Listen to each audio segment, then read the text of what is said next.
My name is William and I live in a big Midwestern city in the United States. I'm the American in many ways that are reflected so much in my life, professional as well as personal. Professionally, I am a supervisor of a large police department and I was in the Army, both on active duty and in the reserve for most of my adult life. Personally, I live in the suburbs with my wife and son. I drive a pickup truck and occasionally wear cowboy boots. Paid my accounts, I treat my neighbors well, and before my conversion to the Islam, followed my religion in the way it was instructed. As I said, my life was that of a typical American, with my main concerns being small details of everyday life that everyone cares about. Nor I imagined that my religious beliefs would take me out of the typical life I led and become a major factor in my life, providing a sense of peace and plenitude that a short time before I did not think possible. My journey to Islam began with my association and later friendship with a man named Nasir. I found Nasir through work in the late 1980s and stayed impressed by his manners and the way he treated me. I had found very few Muslims and I was always a little uncomfortable next to them because I wasn't sure if they would accept me.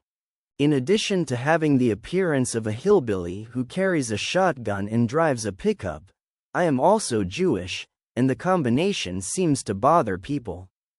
Nasir, however, was not shaken and, as a result, a friendship slowly blossomed. Through Nasir I formed my first impressions of Islam and its adherents. Over the years I have observed how Nasir dealt with different situations and was constantly impressed by the wisdom and patience that he displayed when dealing with people or situations difficult.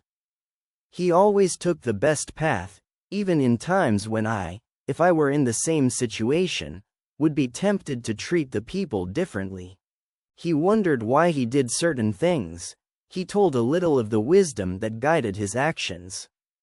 Most of them, I noticed later, it was direct or indirect quotations from the Quran, which told me of a proselytizing but gentle way, as if teaching a child how to proper way of conducting oneself in the world. In fact, before reading the Quran it was a wonder how a person could be so wise and have so much knowledge. No, I imagined that those guiding principles were recorded where I or anyone else could read them. I realize now how blessed I am to have exposed to Islam and Muslims in a positive way. Around in the winter of the year 2000, I began to take a serious interest in Islam. I read the Quran, but I could not fully understand it.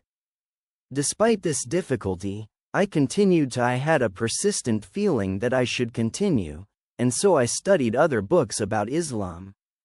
I learned a lot, but in an academic way and not spiritual. Once again I tried to read and understand the Quran and again I had difficulties. Finally I decided to ask Nasir for help, and then the September 11th incident. Suddenly I had many new worries and I left my questions in abeyance. During this period I had a lot of exposure to Islam, but very little in a positive way. As a police supervisor constantly receiving alerts about detected Islamic threats and, he was surrounded by people who identified Islam as a direct threat and Muslims as possible enemies. So, for my shame, I kept waiting and restricted my studies of the Islamic world to those areas that directly influenced my professional life. So in the summer of 2004, that lingering feeling suddenly intensified and finally I asked Nasir for guidance.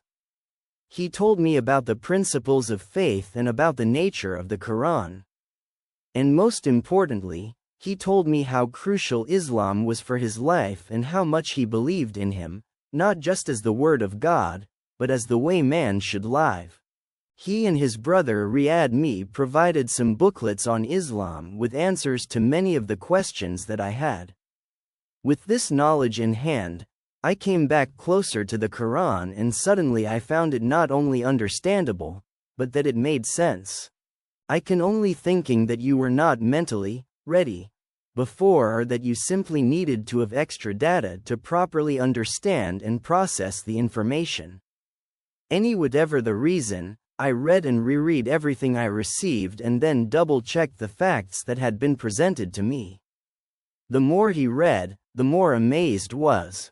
I realized that it would be impossible for Muhammad, may the mercy and blessings of God be upon he, to have knowledge of the information that was in the Quran if it were not a prophet. Not only would it have been impossible for a man with his background and geographic location would have known many of these things, but it would also have been impossible for anyone of his time period to have known them.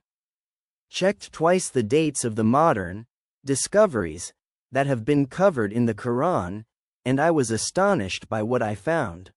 The Quran, in addition to containing information centuries ahead of his time, he went through it in detail, many of which were not had been known until this century. I became convinced that Muhammad was in fact a prophet, who had been inspired by Allah through his angel. Despite from this, he still faced a dilemma. Although he now believed that Muhammad was a prophet, was still confused about what to do. Everything I ever had was suddenly turned upside down, was lost, and in need of an explanation. That night I prayed, asking for guidance and understanding. I only believed in one God, but I wanted to know the way in which he should maintain that belief. The prayer was simple, but I went to sleep full of hope that I would receive an understanding of the situation. When I woke up, I did so with the feeling that I had experienced an epiphany. Suddenly everything was clear and I understood how all things were that he had practiced before were simply observances idealized by the man, in an attempt to follow religious principles that had been changed throughout the millennium. I did not receive new information or beliefs, but instead from this, I was able to understand what I had already learned. I felt elated, happy and at peace, and that morning he said the Shahada. I told Nasir and he took me to a nearby mosque for Friday prayer. At the mosque I was led forward by Nasir and told the assembled congregation why I had arrived there. So Nasir and the Imam helped me to repeat the profession of faith in Arabic. Although I was a little nervous, the joy I felt in doing so far outweighed any other feelings he had. After that I received the welcome of most of the members in such a warm way that I can describe it. The majority of the congregation shook my hand and gave me the good came to Islam, and many of them offered to help or answer any questions I might have. It was a wonderful experience that I never forget. In short, I wanted to say that the feeling of peace that has taken over me is still with me, and, although I'm still very early in my learning, I'm happy and confident that I made the right decision. I'm still a typical American with the appearance of a hillbilly who drives a pickup. But now I'm a Muslim American, and with the guidance and ongoing assistance from people like Nasir and Riyadh, I hope one day be a good example for other people like they have been for me.